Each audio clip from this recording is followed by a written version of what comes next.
Salam sejahtera saya ucapkan kepada saudara-saudari di Malaysia dan di sekitar dunia. Selamat Hari Raya, maaf saya batin ya. And obviously, we have to take it lightly lah these past few weeks. So we're gonna look at a little bit of light news. You see, takes 70th spot, highest ever position in World University Rankings. University of Malaysia has risen by 17 places to take the 70th position in the World University. Breaking news special! Second wave of sex video images out less than 2 hours after Azmin's denial. Oh boy, now comes the juicy stuff. Oh, psych! You thought I was gonna talk about some weird, boring stuff in Malaysia? Who gives a crap about positivity when you can talk about the juicy, negative stuff? Of course, sodomy, homosexuality. Yes, this is the biggest crime in Malaysia, and this is why we need to look upon it and study it further. So let's see. Several media personnel, including one Malay male reporter and the politicians, were added at around 7 p.m. to a new WhatsApp group, which subsequently forwarded one video and 2 images of homosexual butt sex. Yes, this is how things work in Malaysia now. Forget emailing, forget everything else. WhatsApp is the way to go. That's the trend. If you want to hide things, of course. The group was named Azmin Ali Part 2/4. Ooh, intriguing. Implying that there could be 2 more double breaking news special. Oh my goodness. Just as I was making this video, a third wave of videos start circulating, released in ongoing attack against Azmin. Oh my goodness. This guy is getting wept.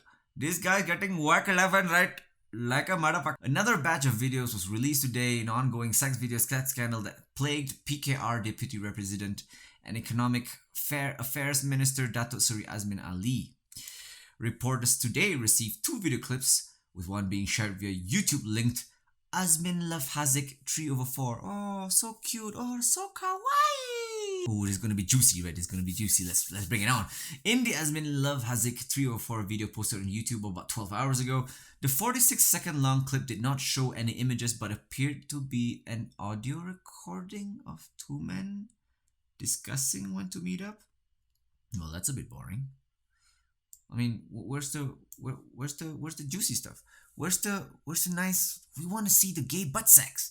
That's you know what Malaysians want. Malaysians always want the gay butt sex. We want to see things. We won't believe it until we see it. We have to see it to believe it. Okay, Tyrone. Do you know why you're here? I'm here for the same reason you is, man. I want some crack. Exactly. Ass crack, that is. Yeah, but it's still baffling to me that these types of stories, any kind of scandalous stories, I guess, not just in Malaysia, any kind of scandalous stories that circulates everywhere in politics become an issue. You know, now we're waiting for the last finale. We're waiting for the end game. We're waiting for Avengers Endgame. Let's call it Hang Lebat and Hang Lucha Endgame. Or something like that, you're just bringing us on this roller coaster ride, whereas there's bigger and more pressing issues to be taken care of in Malaysia, and you think about these kinds of stuff. I don't know. So what is it about these kinds of photos? There's something enticing about. If you look at your sexual partner, let's say for example, and they're completely naked, after a while they become boring, right? Because you've already revealed it all. But if you have that lady that you want to get your pants into, or the guy that you want to flirt with, just unbutton the shirt there, just seeing her thighs through the slit of her dress. Ooh, suddenly every time it becomes so scandalous. I want to see more. That's the human intuition of wanting to know more what's behind there, right? So that's basically the idea behind these photos. They are pixelated. They're taken with a very low resolution, low quality, probably compressed because you're being shipping those things through WhatsApp. Those compressions are horrible, and definitely you would be more enticed seeing like, what are they actually doing over there? Are they recreating that scene from Ghost with the clay stuff in bed or something? And look at his face. Like, how can he be so happy doing all these things? And who is this guy anyway? Who is this guy? So apparently Haziq Aziz, moments after these things happened, he came out with a confession video. Now, when I heard about a confession video, obviously, you sympathize immediately, right? You're part of a scandal. You're part of a something that's demeaning, something that is embarrassing, that will hurt your reputations forever. Surely you would feel, you can see the sadness in your eyes and remorse or I was expecting that. And let's have a look at what this is looking like. Saya Haziq Aziz. Dengan ini saya membuat pengakuan bersumpah bahawa sayalah individu bersama. What the hell was that? What the hell was that head shake at the back there? Like, what is that smug looking face? Let's look at the head shake back. What the hell was that? Yeah, look at that. It's just like shaking it twice. Okay. Not good so far. Like, this video does not seem realistic at all. Like, are you sure that you're even sincere about these kinds of videos? Let's continue watching. Dalam video yang telah viral semalam, video tersebut telah diambil tanpa kebenaran saya pada 11 Mei semasa pilihan raya kecil sandakan di bilik di Hotel 4 Point. There you go. What's up with that 4 Point? 4 Point. Like, why do you have to speak like that? Like, as if what is that smug looking face? And why are you reading? Obviously, your eyes are wandering off to some script. Like, I'm pretty sure, right? I'm pretty sure you're being paid handsomely by someone to do this. Well, maybe not that handsomely, maybe not that handsomely because you acted half-assly like a typical Malaysian would do. You know what I mean? Like, what? Like, this is so horrible and so horrendous that you cannot even memorize the lines that you want to lie about. Like, what kind of bullshit is this? I feel embarrassed. I feel sad for you, man. I feel and I'm pretty sure you make your parents and your dad and your mom and your whole family proud, not because of the gay butt sex thing. Like, I don't give a if you do that. Like, nobody really cares if you have gay sex or not, right? The worst part about it is that you are involved in a scandal where you are taking money from some other people so that you can play a part in time of creating more disruption in our society in Malaysia. This is an embarrassing moment for you to be able to make these confession videos. I hope to God that they're not true. Like, if they're true and you're looking so smug while you're doing it, man, there's just something wrong with the society today now, isn't it? Itu video saya dan Azmin Ali. Jambunya ai. Now, some people say that this is part of a deepfake video. All right, some people say this is part of there's a conspiracy. Oh, now the technology these days are so advanced that you can do these kinds of things. Well, let's see a little bit of what happens. So deepfake videos are basically an idea that if you have a black and white photo, each pixel carries out a sort of a number, as you can see. So if you look at around those eyes, each of those eyes, the darker images would carry a different, heavier number, or was it the other way around? And then the lighter numbers, we have a numbers of the other kind, right? So you can map out all these things with different numbers. And if you look at different contrast, then you can see where it's going lighter to darker, you have a different arrow, and vice versa.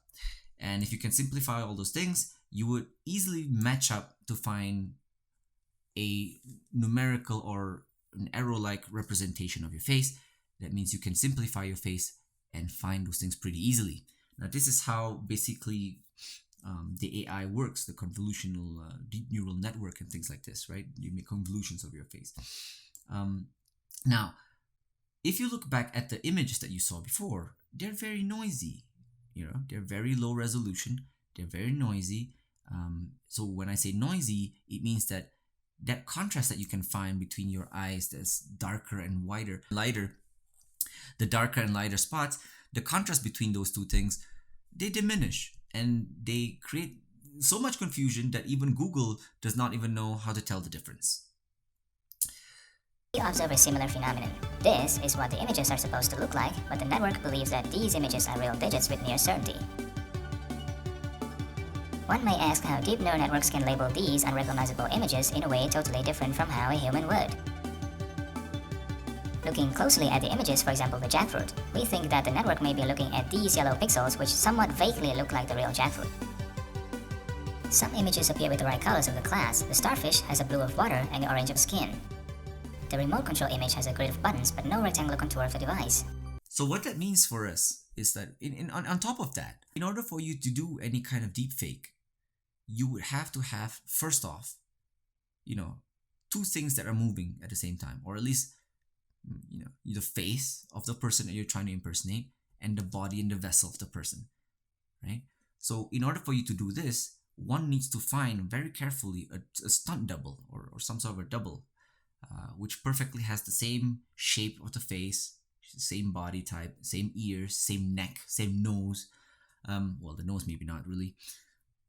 And then at the same time, you have to have images or videos of the person that you're trying to fake into. They have to be in the same condition of that video that was taken.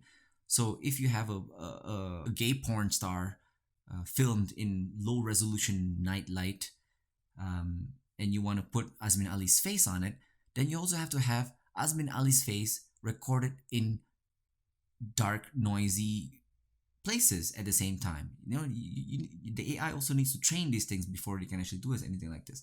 So in order for that to happen, for the deepfake to happen, you have to have a perfect double. You need a training data in dark, noisy background. And on top of that, you need world-class deepfake artists. Which, believe me, I think Malaysians, look at the confession video. You can't even find a better suitable person to act out these things better on camera, and you want to find someone who's an expertise in making deepfake images? No. There's a reason why Malaysia is a bit behind in terms of Hollywood films and things like this. Arts and craft is not really the PowerPoint of Malaysians these days. So what does that mean? Now, if I ponder and you have a look at this image for a bit, well, unfortunately, I have to play the devil's advocate here a little bit. It seems like the video is pretty authentic, right? So it seems that it might just be, and if you squint your eye a little bit, you might see very good resemblance between the two. So it might just be him. But does that matter? Penyebaran video ni dikaitkan dengan perkembangan kuasa dalam media. Macam mana tu? Saya tak tahu dengan siapa.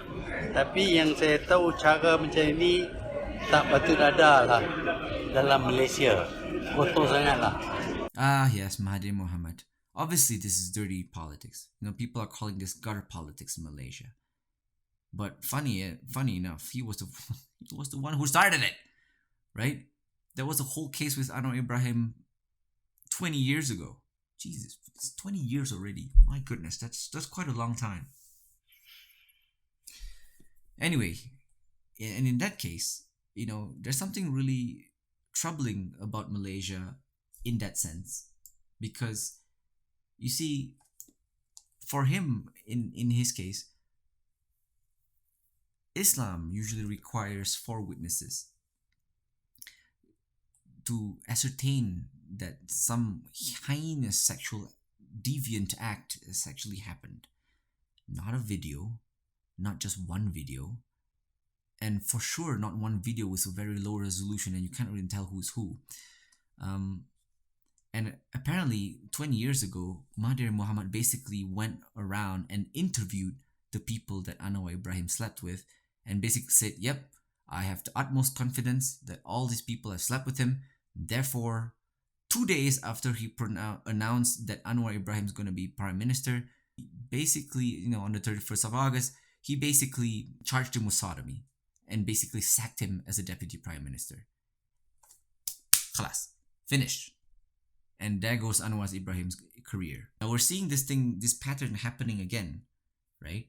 You're seeing this pattern happening again, and it makes you think, like, haven't we learned anything from our past? And this is actually the worst thing that is actually happening here, is that people from the outside are going to look into Malaysia and probing into the idea that homosexuality is really a problem in Malaysia.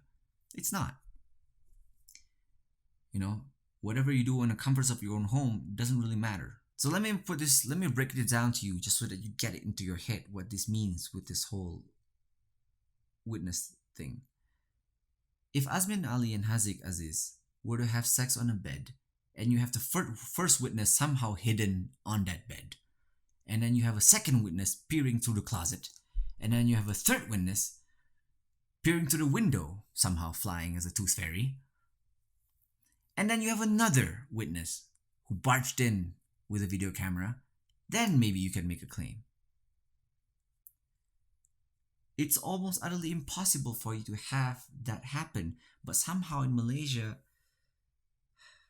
people care so much about, you know, the privacy of other people. You know, you snoop around so much and people are easily swayed by these kinds of things that this becomes front page news. I mean, I don't know. I think I'm going to give up. I'm going to give up and start reading. Perhaps it's a much better idea to just start reading. What was I reading before again? Yeah, UM is actually his highest ever position in world university rankings. There you go.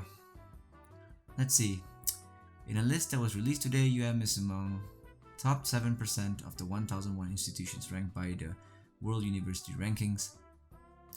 Our goal is and has always been to benchmark UM against other outstanding universities around the world, with a view for further improvement in order to help raise the standard of Malaysian higher. This achievement is also in line with our mission to be recognized as the internationally preferred institution.